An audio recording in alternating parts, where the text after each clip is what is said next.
things. So, here we are on the Prelim Podcast. We have our good friend. I hope this goes. Go ahead. Pronounce my last name. This is going to be a challenge. We have the Lion Hawaiian, Lon Takiguchi. Did I do Perfect. Well? Yeah. Sorry, guys. Every so often I'm going to be doing this. Yeah, you're a tinker. It's okay. It's fine. Yeah, Lon, you and I, we all known each other for about 10 years. Yeah, we met on Blackish. A little over 10 years, yeah, on Blackish. Which was challenging. I was the second AD and you were... You were second or second? Second, yeah. Yeah, okay. Let's be truthful. Your title, I guess we're climbing up the ranks. Yeah, I'm trying. I'm still trying. Yeah. All right, well, let's start into this traditionally how we go. Okay, I'm all yours. Let's talk about your background. My background. I'm from Hawaii. This is so weird because I don't feel like I am not a good storyteller. I saw You're telling us now? No, I saw Art's episode and I was like, I feel very intimidated because he had a lot of great stories. Right. I saw the other camera assistant, Danny. Okay. Who's fantastic. Excellent. And their stories. Right. And how camera guys are usually kind of interesting. I know this is going to be a break from our show because you are the first assistant director we've had on the show. Okay. So no pressure. No pressure. You're used to talking to people. That's not true. Fuck. That's the other thing. Are we allowed to swear? You can do as you wish. Just please stay clothed. I know how things go with your past. Lon, so you're from Hawaii. Yes. Okay. And as a kid, were you always interested in movies? Did you fall in the business?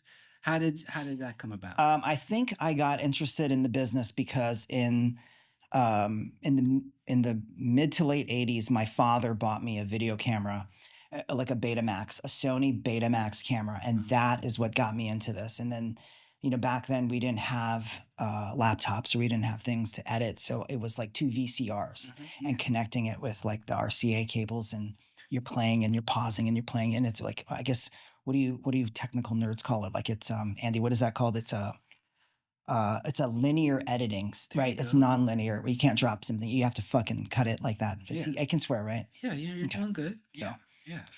All right. So that was your intro into Well, I wonder what those stories were like that you were filming. Nothing. It was like fine. It was like because I grew up on a farm. I grew up inside a cane field in a farm in Hawaii where we didn't have paved roads. We didn't have trash pickup, so we would burn our trash.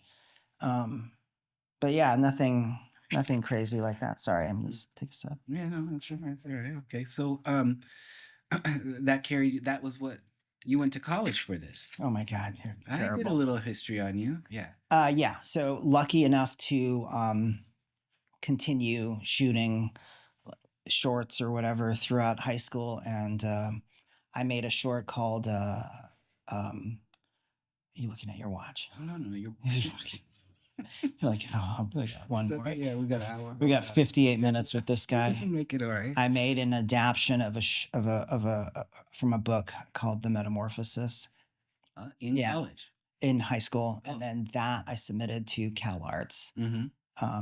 And then I was blessed to be accepted into the live action directing program at Cal Arts, and I met a lot of good people at the time. Mm-hmm. I went to school with some really, really, really fantastic people. Mm-hmm. You still keep in contact with them? Absolutely not. Good. Networking is important. It's like in hindsight, I should have, because these people went on to do big things, right? And well, so did you, but we'll get to that. That's not true. We'll get to your career as we go. Okay. So you did college. You came to the mainland for college. Yeah, Cal Arts is in Valencia. Hot. Yeah. Yeah, it's cool. All right. And then you remember your first production job? Like out of college, did you start as a PA? You didn't. What did you do? No. So out of college, I went and got into development. What? And I worked at Disney. Out of college? Yeah, I worked, but I mean, reading scripts and writing, like, it's great or it sucks, whatever. Nobody gives a shit about that. But it's like, writing coverage for a company called All Girl Productions, which was started by Bette Midler and a producer named Bonnie Bruckheimer. Yeah. Wow. Yeah. And then that. What happened? It just wasn't connecting with me. They were like, get this guy out of here. No, that was That just wasn't connecting with me. Showing up 9 to 5 was just not connecting with me, and being in an office wasn't connecting with me. So I decided to make a shift, and I called and being a huge fan of like horror movies and horror, I called a producer named Roger Corman, just cold calling Roger, and his production company was looking for a runner.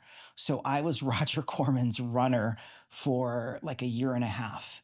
And I had access to the not working production, but running from his office in Brentwood to the stages in Venice, running equipment, scripts, and then also delivering scripts to various actors and directors. Because that was all before, like, I mean, the internet was obviously still there, but it was like definitely indie. It was different. But it was different though. It was different. Like people expected hard copies of the script. It wasn't like things that were emailed. And now we use a pad and have scriptation. But that was different. So we would, I'd have to go and get in the car and drive around, and making like $65 a day from Roger, and that was huge at the time. But it was more huge because I had access to Roger, so I got to see how he packaged movies, how they wrote movies, how they cast movies with the idea of like selling it. So they would sell a movie with like a C. Thomas Howell. They would sell it prior to even rolling cameras. So the C. Thomas Howell movie was my first job as a second AD, and that was like in December of like 97. December of 97 was the first thing I ever did as an assistant director, and that was Did you ever PA? No. Yeah, no. You're one of those. Oh, okay. Okay. What does that mean? Okay. No, that's fine. Wow. Okay. So yeah, but you're our second guest now who is an alum from Roger. Oh, really? Who's the other one? Oh, that's cool. His career. I missed that episode. Well, they're all up online. Whenever you want. Wherever you can get your podcasts. How did you just do one movie with him and that was it? No. Then the following year, he made Roger got into making. Up until then, he was like making movies and selling it, and then the first time he actually tried doing a series, which I think he ended up selling to like Sci-Fi Network, was a TV show called Black Scorpion, and Black Scorpion was like a multi-episode thing, like 8 or 10 episodes. I can't remember, but that was his first foray his first entry into TV. Yeah. But again, it was like, who gives a shit? Like those movies were terrible. They were awful. But it was like watching, like it was really great to see how Roger, like the business side of it, but also how we made these movies, how we did it, right? Like these are things that I still use now as a union, as a DGA AD. Some of these things that I learned, the good and bad, right? Like you pick and choose. Like people that got their start in like non-union or low budget, if you get your start there, you're learning certain things to cut corners and to do things yourself, roll up your sleeves and do it yourself. So times I find myself grabbing, which I guess I shouldn't be doing, right? Isn't it like some sort of union violation? But I find myself, it's all right, but whatever. Yeah, whatever. I'm like almost going to retire anyway, so I just might as well burn this bitch down. But, I'm just saying that like I find myself like for the sake of time and efficiency to grab things, move a car, grab a table, grab whatever, a prop. But that came from my low budget Roger Corman days. Whatever it takes to get it. Whatever it takes, just fucking do it. You know what I mean? Within reason, not to be safe, right? Obviously, safety is like, right now for me, safety is like the utmost priority in running a safe set. Right, because it's all on you. 100. Well, yeah. And besides that, you don't want anybody to fucking lose their life for the dumb shit that we do, right? We keep everyone safe and hopefully have a good time making whatever we make. Right. Now, on one of his shoots, what would be like an average schedule? How many days would a movie take? Would it 20? So the thing with C. Thomas, that was 2 weeks.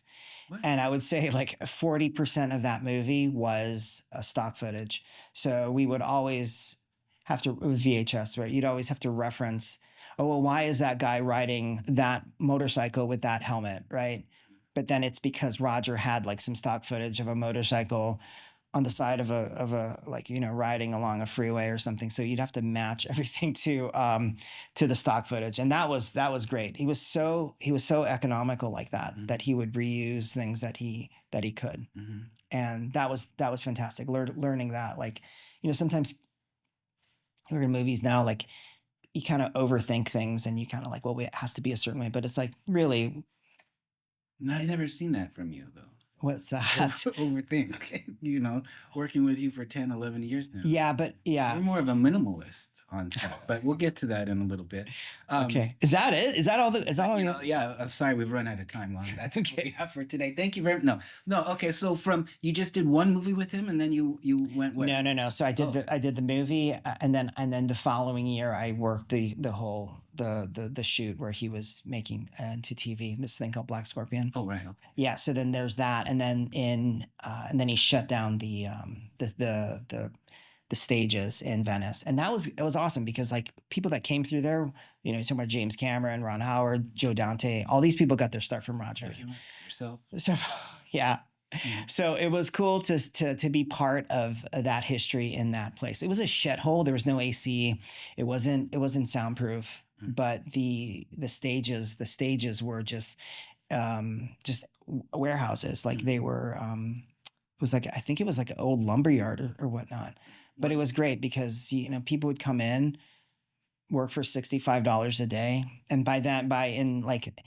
when I went to the Black Scorpion, I got a raise of I think it was like $75, and then eventually $100. And I remember when I moved on to the $100 rate, it was like, holy shit, I've made it, right? I'm rich. Yeah, and then, you know, those were the hours we would put in were crazy, like right. 14 to like sometimes 24 hours. Because your job never ended as a second. Yeah, a second, and then I became a second. But then he would have multiple units running. Mm-hmm. You know, just to like one unit was like an insert unit, the other one was like a stunt unit, and then the other one was like dealing with all these actors in these suits. So, but even at such a level like that, where, you know, each episode was probably under 500,000, it was like he was so economical and so smart about using multiple cameras to get 16 mil or 35. Oh, it was 16. Yeah, you're a camera nerd. It was like fucking short ends. We went back. Yeah. Oh, gosh. Yeah, you're a camera. Yeah. So that's how he did. He never had unopened film stock. Yeah. So we'd always, you know, what's that place? Pink's, right? You know Pink's, right? Hot dogs. There was a place next door called Short Ends. Yeah. Do you remember that? Yeah. Right. So everything was bought from. Right. From them. Because movies would have leftover and they would sell. Yeah, movies, and then also you're a camera nerd. Like you said that twice. Yeah, it's okay. It's the big loads, like wasn't it like 1,000-foot loads for like sitcoms and something like that. So like very good. Yeah. So 2,000 on sitcom. But you know, whatever. Fucking, yeah, I'm not counting. It's all. Yeah. All right. So then. But anyway, that's all we would buy. Roger would never buy unopened. Yeah. A luxury. All right. Yeah. And then where'd you go? Did you then, with those assistant directors that you were working with, would they do other projects? And did you work with them? Or Not did you really. have to make your own path? Kind of. Yeah, kind of. So I'm like I said earlier, I'm from Hawaii. So we have a lot of responsibilities in Hawaii. We have a farm, we have whatever. You know, I got married fairly young, started a family fairly young. So I ended up back in Hawaii, and then I worked on a show called Baywatch. And I completely lied. I did PA on Baywatch. I mean, but I did the job of a second. But because of Baywatch, I had enough days with, you know, how we turn in days to join the DGA. Which I want you to go into about that. You know, listen, I'm the wrong guy for that kind of stuff. Okay, but how many days did you have to do? I think it's like either like. Yeah, it's on set. So I think for me, it was like, I think you have to turn in like 400 days, like as but I did it as a non-union AD, right? I had enough days from Roger that I turned in my book not as a PA, but as like a non-union AD. So I did that.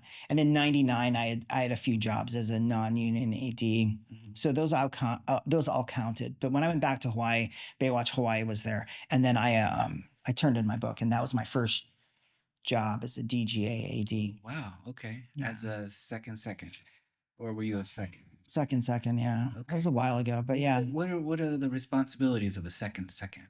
So I would On a union show. Right. So I would stay on set, right, and set the background, help set these lockups, which is like putting the PAs where they should be and telling the crew that we're rolling or telling to shut the fuck up. But then that, at the end of the day, we would, the second is usually tasked with doing what's like a production report. So that the report goes to the studio. So that's like basically showing the hours of the cast, what was shot. Back then it was like we had to keep track of feet. Good, the no good? No, not that. Yeah, that. But also we had to keep track of how many feet of film we shot. That usually comes from your department. Like the loaders would write down that, and then we'd also keep track of the crew.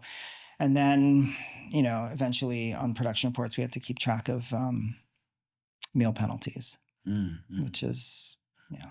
How many episodes did you do of Baywatch? It was like 2 seasons, and then it was canceled. Oh. Okay. Yeah. And then from there, God, I wish I had my wife here to help me with this. But Hawaii 5-0? Or that was later? Yeah, that was later. Okay. That was later. But then I was working back and forth between Hawaii and LA.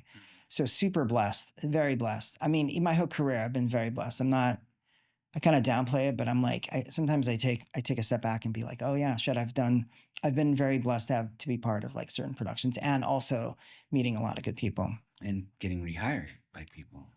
I mean, sure. Yeah. Getting rehired for sure. I mean, that's why like at times, like we joke about it, like, having a kind of a lax attitude or like, a funny attitude or funny look towards funny outlook towards things. Yeah. And it's just because I feel very, very you're blessed. not the normal AD on set. You're more of a crew friendly AD in terms of, in my 11, 12 years of knowing you, I'm going up now with the years. I don't ever remember you yelling at anybody.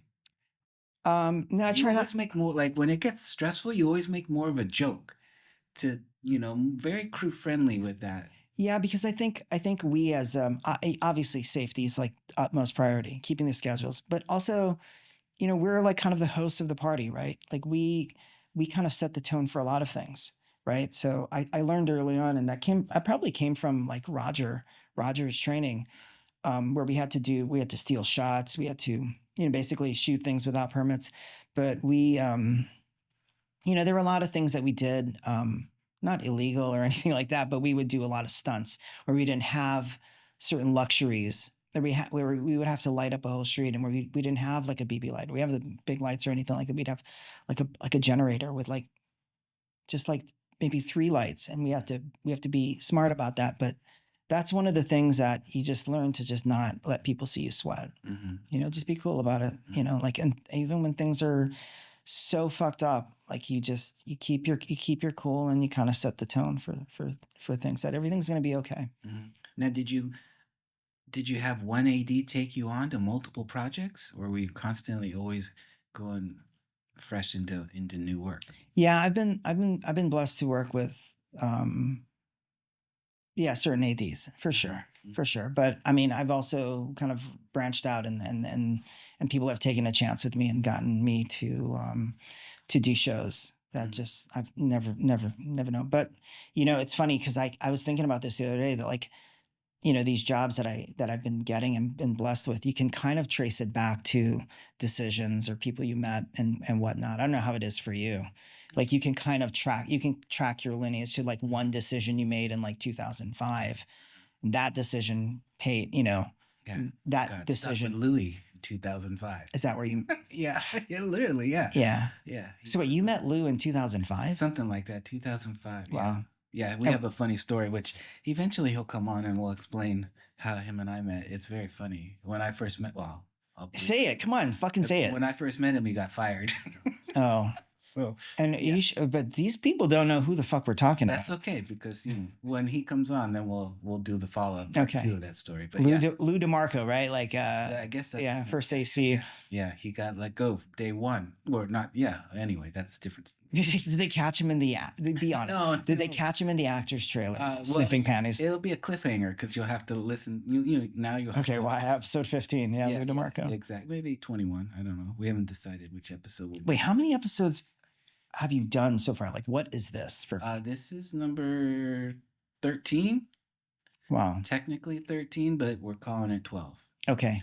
We have a hidden episode. It's like a lost secret. episode The that never aired. Oh, you lost the drive. Well, that's a long story, but we are in a new place, so that maybe. So this is the first time we're actually hearing this. Yes. Yeah, this is rad. This is cool. great. Yeah. Okay, Yeah. so tell us more. So then that brought you into the mid 2000s. You're still a second, or by now you're a second AD. Yeah, so doing both, right? Okay. Like it's kind of. This is great because what's the responsibility of a second? As we have the show called the Prelim. Explain what the Prelim. Oh, right. So I think you're getting the prelim from the document that the second AD will release probably midday, right? So basically, the prelim is you guys.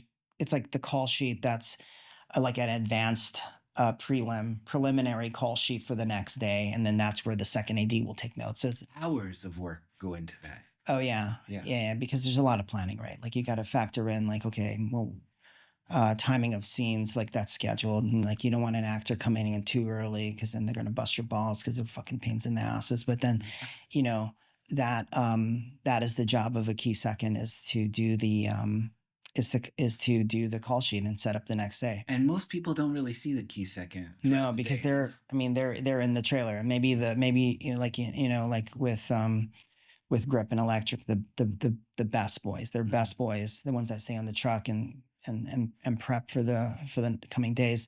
Like they'll work with the key second and say, this is our manpower, right, and equipment needed. So then those are all listed on the call sheet, right? Like if a certain piece of equipment, like a dolly track or not dolly track, but like a crane is needed, that'll go on the front of the call sheet, and then they'll work with the special equipment for the tomorrow. 100%. Yeah, 100%. That's so boring. We got to talk about this. But then you pass it around. That's the one time Sure. video, right?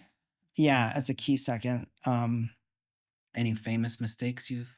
Never, because early on, I won't name names, but I saw a key second forget to put an actor on the call sheet for the next day, and then that day comes around, and they're like, okay, bring in such and such, and I saw the face of that key second, and I was like, I will fucking never be that person.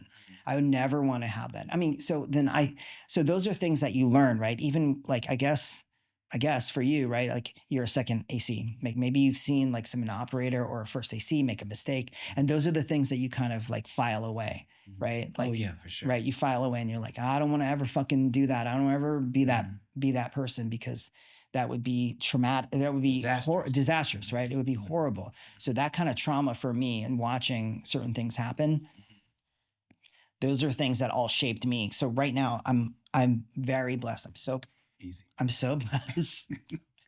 Yeah. I'm so blessed to be a first AD, to be a first assistant director. I find that hard to believe, though. But it's all you made some mistakes in your. No, for sure. Climbing the ladder. But nothing horrible. Oh, you know what I mean? Okay. Like for me, I feel that I think if anything, why I don't get a job or why I don't work with certain people, it probably comes down to my personality. You talk about like how I would say so. How I am on set, right? Like I think some ADs or some producers expect an AD to be all, yelling, screaming, a drill sergeant. I'm not that guy. You know what I mean? I can't fucking be that guy. No, you make it fun. Right. Yeah. But also the only time that I ever get upset is over safety, right? That is the only time. We're not making our days. Okay, fuck, we'll figure out a way. We'll consolidate a shot. We'll make it happen. But to be once I've been around people that have had lax, got a little bit lax around certain things, stunts, firearms, and that's something that I just do not fucking tolerate. But anyway, those are just things that like you say, like you learn, right? Like as a second, you learn. If in your case, you might have learned how a first AC was doing. You pick and choose, right? You pick and choose what the way they do the job, right? Like the way things are done, and you just file it away, and that makes you a better person. That makes you a better crew member, right? It's not something that that just comes with time and age. Right. All right. And so what brought you to TV? Am I boring you? Am I boring I've you? lost questions now. No. We'll get to it. So you're not supposed to touch the equipment. Just make eye contact with me. No, please don't. You're freaking out the guests.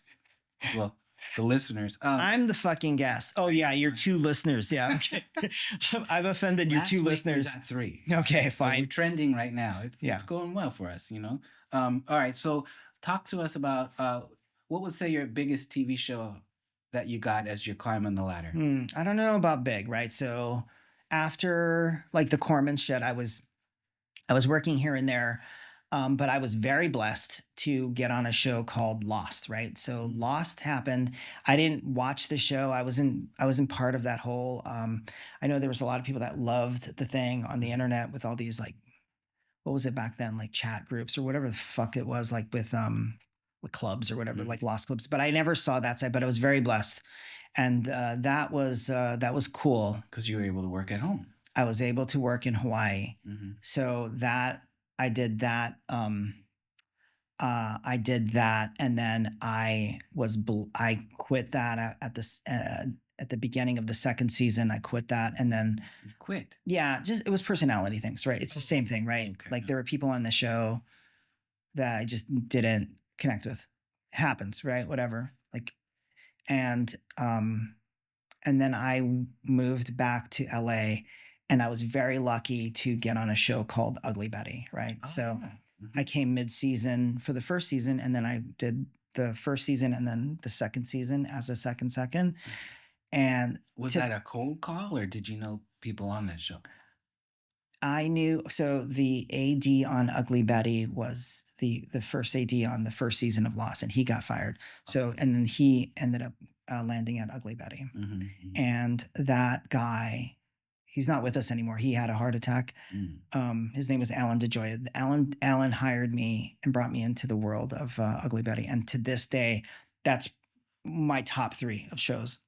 Big, you know what I mean? I don't, when you say big, they're all the fucking same, right? Like you just come in, you rehearse, actors fuck off, you light, and then they come back in, you shoot, right? Like no matter the size of the budget, it's always the same, right? Like the how we do it is the same. Sometimes, you know, things get a little bit different, but anyway, as far as being big, I don't know. Like that was like the best, one of the best shows I've worked with. You did the actors. So a season and a half. So the first season, second season, and then like the third and fourth, they shot it in New York. So after Ugly Betty, I worked on a show called Greek. And that CBS Radford, that was like nobody knows Greek, right? But it was like for a year and a half. CBS Radford, and that was for ABC Family when ABC Family was there. Now it's like I don't know what free, I don't know, whatever it is now, but yeah, that was the cast was fantastic. Like America Ferrera, like the best. Vanessa Williams, the best. Oh, the whole cast was great. That's great to hear, because sometimes, I mean, in your job, usually they're not nice. They're not. Yeah, they're not. And then it's and I'm not badmouth. I mean, I kind of joke about it, but naming names. Yeah, I think that yeah, they sure, actors can be problematic, but I've been very blessed to not have that problem on anything I've worked with, and that's not the political answer. That's like the genuine answer. I've been very blessed to work on shows where I consider everyone just pros. Yeah. And so then after Greek. Yeah, after Greek, I moved back to Hawaii, and as a second AD, I worked on a show called. I did some second unit on a show called, or a movie called, whatever. It's the one with Bethany Hamilton. She gets her arm bitten off. Soul Surfer, whatever. Okay. Yeah. All right. So all we did was we basically would get into our cars and go to different beaches and shoot these girls surfing out there. Yeah, and that was cool. So you were going back and forth, but that's kind of how it was back then. Right? Yeah, and see that. Listen, that for me is like, you know, people are like, oh, what is some advice you can give me? My advice to a lot of people is like, you should always have like a backup, right? Like don't invest so much time in this business, because as you can see now, it's not as busy as it usually is, right? Mhm. So you need to have you need to take care of yourself and have like a hobby or have like other things that you can go. And like, so for me, I was very blessed to have the farm in Hawaii where, I never took you as a farmer. you're like, Sorry to I say, say but like, farm, but it's like no, 6 no. acres of You're fucking, painting a picture of. yeah. So I have goats there now. I have ducks. I don't. Yeah. Yeah. I don't know. I'm gonna send pictures to Nikki, your producer, who's also your sister. This is true. You don't even fucking pay her, right? This is breaking news. You are a but- fucking degenerate who does not even pay your own sister. Oh no, we have people pay us, but it's okay. Okay, We're all gonna get. But to that she at the sees end of none the of show. it. She sees none of it. Oh no, she sees it first. I'm gonna send some pictures to her, and then it'll be yeah, like, be it's a careful. farm, and then it's dissolved to me with the goats and ducks. Yeah, well, that's a different show, so we'll just leave that out of this. Okay. All right.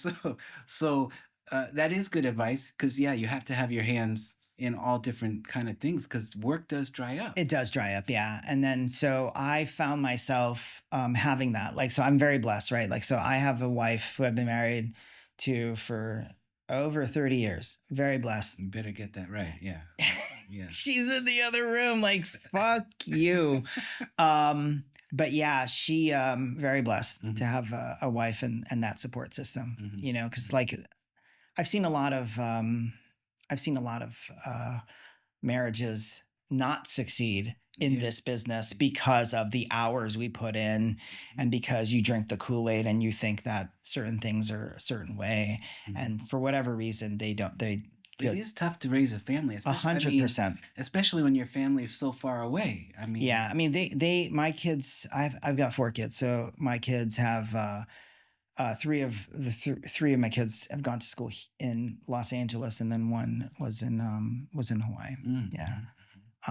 But yeah, super blessed. Like, I mean, I can't tell you how blessed I am to be working in this thing.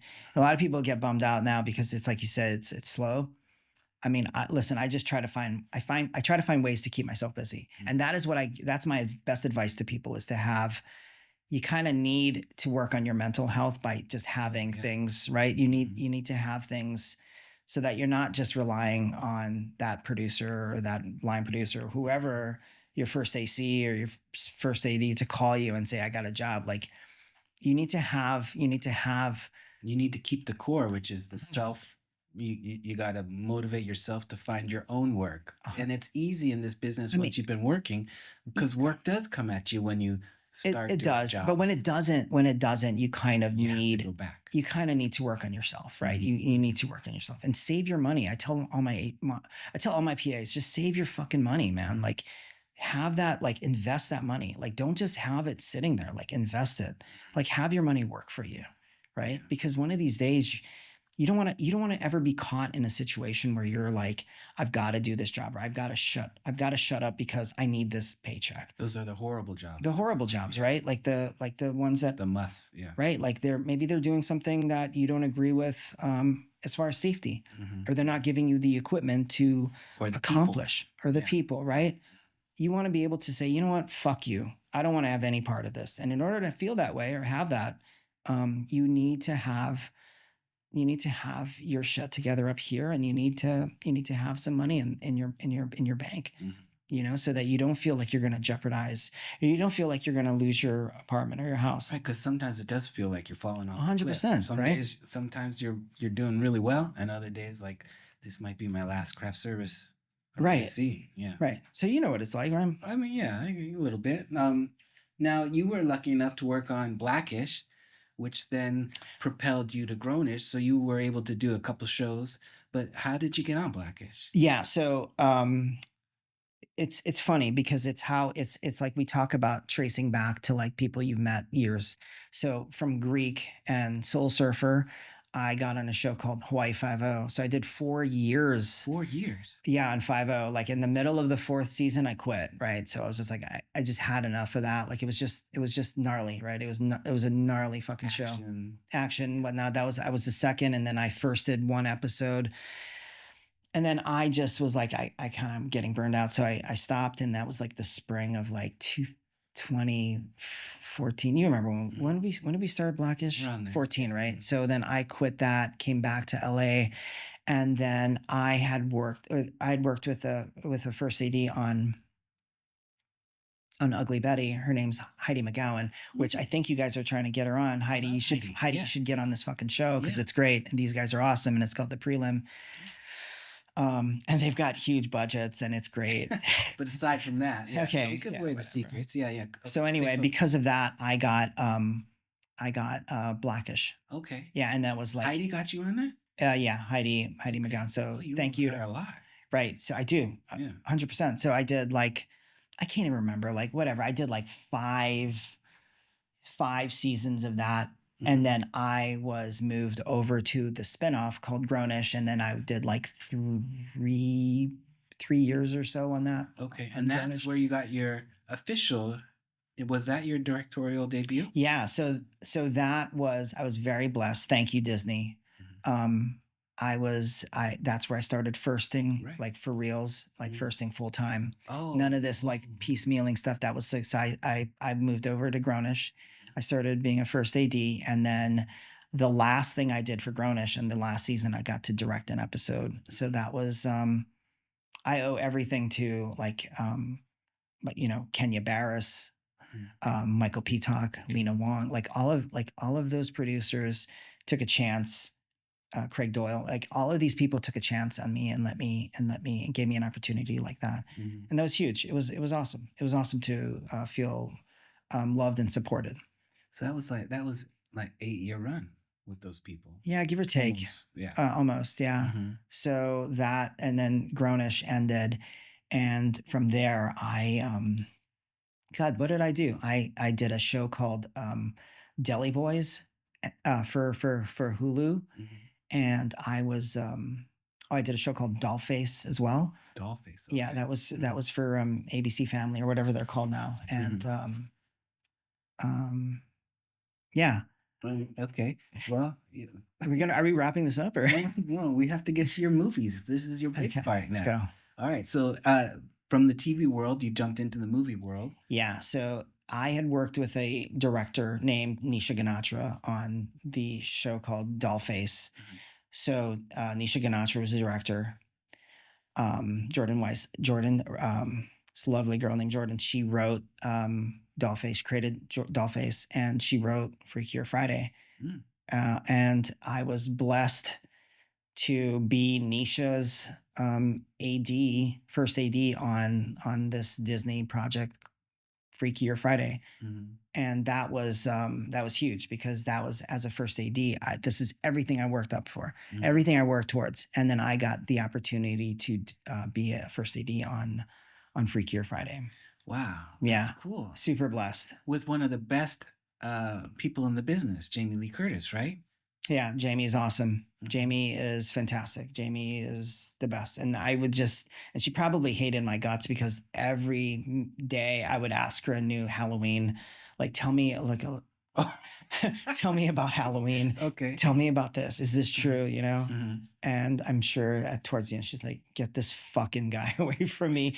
And, but yeah, the whole cast was awesome. And everyone would always ask me about Lindsay. And I was like, oh no, I knew Lindsay from Ugly Betty because she did an episode of Ugly Betty. And then it's like, well, Lindsay Lohan, fantastic. They were all awesome. Mm-hmm. You know, that's why I say like, you probably heard some horror stories or people might have told you privately about like certain actors, but mm-hmm. I've been very, very blessed to have worked with like nothing but the best. Mm-hmm. They're the best. Mm-hmm. Yeah. The best. And then tell us about Kenya did a movie did you first that? No, Kenya Barris directed a movie called, I don't know what it was called, fucking right? You People or some shit like that, right? But I was only the first AD on second unit. Oh, okay. And so we did like car stuff in Century City. That's boring stuff. Yeah, we will skip over that. All right. Yeah. All right. And you gotta ask me more questions, right? Come on. Okay. Well, to this part of the show, Pablo has some questions for you, which we're gonna get into. Let me just get my notes. All right. Okay. So unprofessional. Okay. What is the funniest thing that ever happened to you on Blackish? Ooh, now be careful because, yeah. Well, it is the end. You could say whatever you want. Listen, you know, it was some cool shit that was happening at school. Okay, now, I mean, come on, you did like 5 years, nothing? Nothing. It No? was fine. It was just normal? Yeah, it was great. Okay, so yeah. It was Well, that'll be fantastic. okay. What's the Pablo book? He says So the Pablo book was something that, so Pablo is your co-host on the Prelim podcast, Set Life Stories. I would, in between takes, because, the actors would need to get touched up, between while we're moving cameras, I would keep a journal in one of the sets, and it was called the Pablo Journal. And I would just draw little things about Pablo doing nasty things and doing things, there was like some shots or some drawings I had of Pablo using a chainsaw and killing certain people. But that was my Pablo journal. I think that's what he's talking about, these Pablo journals. Yeah. And then there was also a section about cats that he was, that he would take care of, like the alley cat or the minx. Sorry, I think that's what he's talking about. Whatever. Yeah, we'll have to ask him, No, but I do remember that Pablo book, and it disappeared. Like it was like in a fucking piece of set dressing, and then it disappeared when between seasons. And I was like, I wonder who fucking after found season 3. It disappeared. Gone. Yeah, it disappeared. Well, yeah. Okay, come on, Tony. Come on. No, okay. Ask more questions. You don't. So doesn't have to be about like movies and shit. Okay, whatever. Anyway, so anyway, he's got more questions. Yeah, he's got a couple more questions. From PAing to ADing, and now you're directing. Oh my God, give me the fucking thing. No, you wanna? Okay. Go ahead. All right. Who gave you your first real shot? Who were your biggest mentors? Roger Corman definitely. We've done. Yeah. Gave me up. And then, what's one piece of advice you'd give a PA today who wants to said it. Save your money. Save your money so you're not someone's bitch. Right. Okay. That's my advice: is save your fucking money. Yeah. Okay. Yeah. That concludes. That concludes this week's thing. No. Okay. So now, real quick, fast forward. Yeah. The business is changing. Work is, up and down, up and down. 100%, kind of 100%. go on. Where do you think AI plays a role in this? Oof, fuck, dude. I really don't feel that I'm the guy to answer this about the business, because it hasn't. Like, I haven't been impacted by AI. Mm-hmm. You know what I mean? As a director, because you fancy yourself as a director. I mean, sure. I've seen some AI. You think it can help you? Listen, a lot of my friends use AI to storyboard, right? Mm-hmm. And then they previs with AI. Do I think that's good? I mean, sure. But I've also seen AI do like what you consider like short films, or like, they do whole scenes and stuff. Do I think that that's great? I don't know. I don't think I'm the guy to answer that. On another level, like as an artist, I don't feel like I don't think that you can rely on a computer. I think you still need somebody to do the prompts, but when you're doing a whole thing with AI, that's something I just don't feel like I want to be a part of. Right. No. I don't feel connected to the source. I don't feel connected to what I see at the source material. But as far as where it's going, listen, I don't know. Any directing projects you have coming up? Not that I know of. I wish. If anybody wants to hire me. I mean, because that was your main goal, to get in the business back in college, right? When your dad gave you your little camcorder. The Betamax, yeah. Early Ron Howard days. I mean, you were making your movies. Now, what is your perfect movie? I know you're like a horror movie kind of guy. I mean, listen, I just saw this year, Obsession was like one of the best movies I've seen this year. Okay. Yeah, that was horror. That was great. Yeah. Right. And that was low budget. Right. Yeah, so, exactly. And that just shows that, it doesn't have to be, it doesn't have to be a franchise movie, or it doesn't have to be, something with big stars. Like it shows that people will still get up and go to the movies. I think that's the bigger thing, right? Like I think people need to go. People are going back. People report came out this week. Teens are going back to the movie. They're putting the phone down. So great. That's is so great. Yeah, we need that. We need that, right? Like people are going to see the Odyssey, right? Like, like that's just like that's the communal experience of seeing a movie. That's the bigger thing, right? Like that to me is more important. Like put your phone down and just put your phone down, shut the fuck up, and watch hour and a half, 3 hours, whatever. Nikki's like, fuck, he keeps swearing. No, it's okay. Nikki's like, you might be Nikki's like right off camera, just like Getting going. It's all right. We'll bleep most of your words out. All right. So what's in the future for you? What do you have? Are you going back to Hawaii? You here?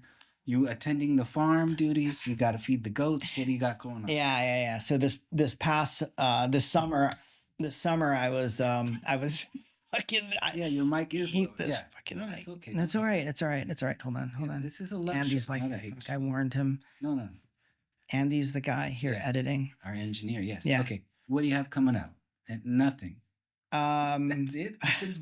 You're retiring. The business is. I'm done. passed Yeah. you by? AI is taking over. I don't fucking know, man. All right. Listen. Yeah, when that happens to you, okay, for real. Like when you're working, everything is great. You got a paycheck. You're Mhm. getting your union hours, health, pensions covered. Yeah. And then work doesn't happen. Like do you?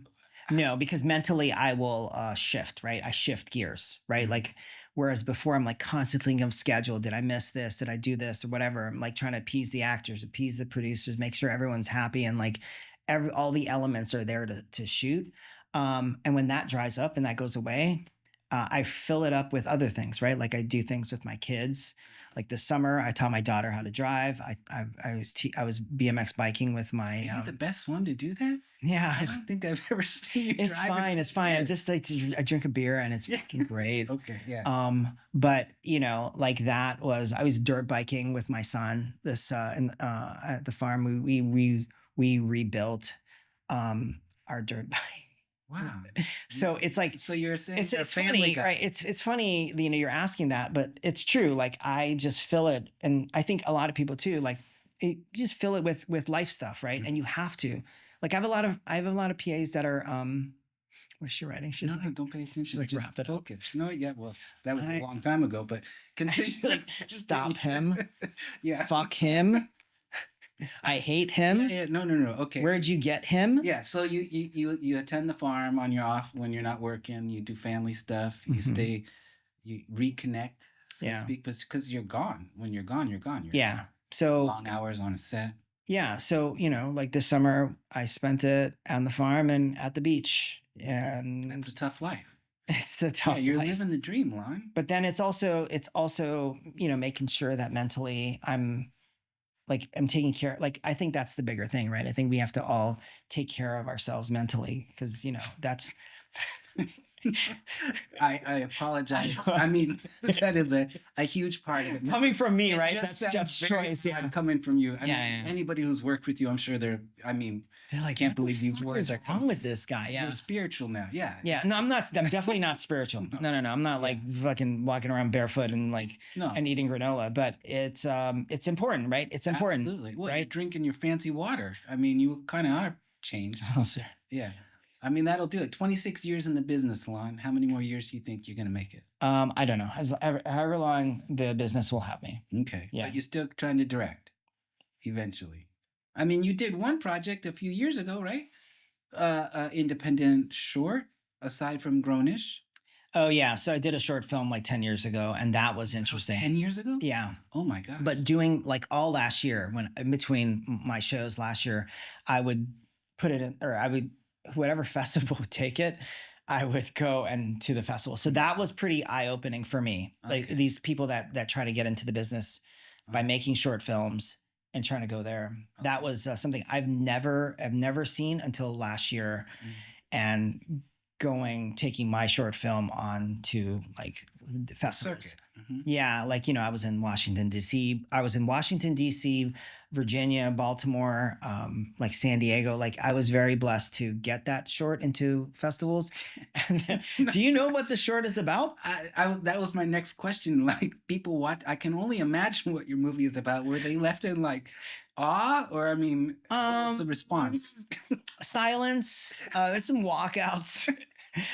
I did a couple Q&As, so they were like, people would try to figure out like why that thing. So yeah, it was a short film called James Gag Me, and it was about a 1970s porn actor. It was like a documentary about a 1970s porn actor named James Gag Me. Yeah, A story that it played on told. like James Cagney. Like Cagney did a movie called The Roaring Twenties, James Gagme did a movie called The Roaring 20 Inches. Like it was like a play like that. Yeah. Interesting. Okay. Yeah. He's a porn actor. So Hey, listen, we all have our own interests, so that's oh my God. sounds. Well, now where can people see this? YouTube. Yeah, no, you're still trying to direct network, so maybe we won't. Yeah. So going back to No, but like, but like that was just interesting to see that. But again, like going back to everything in my career, listen, I mean, we joke on set, like you and I joke on set, and they try to keep it light. But look, at the end of the day, I feel very blessed to be part of this industry and work with like some great producers, directors, actors, and your reputation is, believe it or not, it's really pretty good. People love working with you, which that's fucking. I know it's hard to hear. It's shocking. I know, right? But yeah, I think it's like I said, like right now I'm firsting, right? So everything up until this point where you pick and choose the good and the bad, like these are the habits, this is how I want to represent myself or how I want to do my work. It just comes with years. Like that's another advice I give people. It's like, or my PAs is just, you just make sure you take the good things of your experience, your work experiences. Take that good stuff. And take that forward with you. Take the good stuff, right? The bad stuff you got. And the bad stuff, just chalk it up to like something I don't want. There's no bad experience, right? Like if you fuck up on set, as long as you learn and you don't do it again, right? Don't do it again. So that was the lucky thing. You talk about like, what I saw as a second AD. As a second, I saw my second forget to put an actor working that day. I saw it a few times, and those are all the things that I never fucked up on it, but those are the things that I just pick and choose. And I was like, this is going to be part of my work ethic, right? Like this is going to be part of my work ethic, Now, I mean, your job is hard, whether it's seconding or firsting. I remember season 1, right? I have no idea what you're talking about. I have no idea. We had a craft service guy who never provided a vegan option, and the number 1 actor was vegan. Yeah. Every day, which was crazy. Yeah, which is so crazy. You have to go to them like, hey, man, please, you gotta order again. I think so. I don't remember, but yeah, that was but like I look back on Blackish and like I love I met good people. I met you. I met Pablo. You just meet good people, Mm-hmm. Okay. Yeah. Come on, Tim. No, we're gonna wind it down now. No, we're boring people. Favorite word on set? Fuck you. That's sorry. Okay, excellent. I think that is. Go fuck off. Okay. What's your least favorite word on set? Thank you. Really? No, I'm sorry. No, that does seem right. Yeah, I appreciate you. No, good job. Yeah. Oh, my least favorite. I don't know, dude. That's why we are in this business, right? We are in this business because being on set and having all these experiences with these people is fantastic, right? That's why we're not accountants. That's why we don't work for the city. That's why we're not like, that's why we're not in construction. We work on that because we like the camaraderie and the excitement of making a movie. And so do I think what's good or bad? I don't know, subjective, right? Like every minute that I'm on a set and I get to work and collaborate, or I get to talk to people, or I get to tell people shut the fuck up, like those are all great. Every single thing is all great for me. I love being on the set. Yeah. Well, I hope you get to come back to. I hope we get to work together again, because I don't think so. I don't think that's going to happen. Both of our careers are going down. But aside from that, I always see who the DP is and who he's bringing in. Lon, we'll bring you back next time with Pablo, and we'll tell more great stories. Oh, yeah, but is he gonna show up this time instead of like the bullshit excuse? Most stories we haven't even got into because half of your time on set is. We're not even allowed to. Like there was that HR letter. It says, "We love Lon, but we're asking the crew and the cast to sign this NDA for the things that he's done." It's all right, But Lon, it's been great. Our time together, 12 years, 13, 14, however many years we've been together. You certainly make it fun on set. long hours. Did you write this out? No. It's from the heart. This is somewhat, so long hours on a set, you make it a lot of fun because different ADs. I mean, you've had different ADs, and it's For sure. Yeah. it's a little different when they're a drill sergeant, Right. But you are not that, and you make it fun and very crew friendly. Lon, we're gonna see you on the set next time. I certainly hope so. Maybe Blackish reunion, But hey, this episode would not be possible. You are our first AD, our first non-camera person, but also more importantly, you are our first show that has a sponsor. The Prelim Podcast. I know the Prelim Podcast has our. Is it Saratoga water? No. Don't cross-contaminate the. We haven't got them yet. No. Hey, come on. This show has been sponsored by a very important shout out.